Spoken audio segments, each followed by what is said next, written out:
İçimin ateşi bitti, bıktım yalanlarından. Zorla ele avuca sığmaz aşk, kop gel günahlarından. Nasıl sitemin belli değil, ben senin neyinim anlayamadım. Sevda ateşin aynı değil, ilk defa üşüyorum kollarında. Kim bu gözlerindeki yabancı, yaralar beni yüreğimden. Hani ben olacaktım yalancı, başının tacı.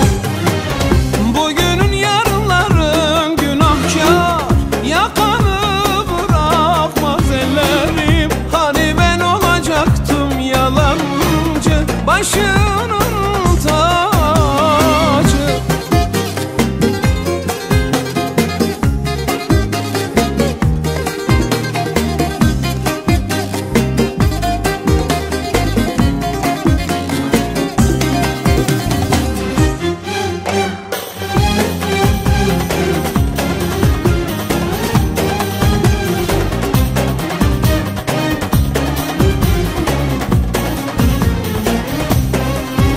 Söndü içimin ateşi bitti, bıktım yalanlarından.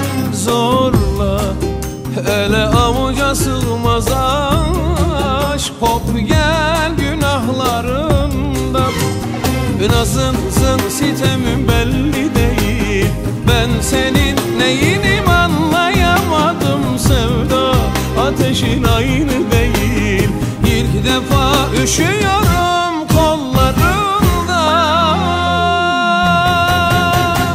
Kim bu gözlerindeki yabancı, yaralar beni yüreğimden.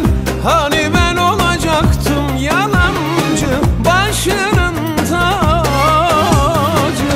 Bugünün yarınların günahkar, yakanı bırakmaz ellerim. Hani ben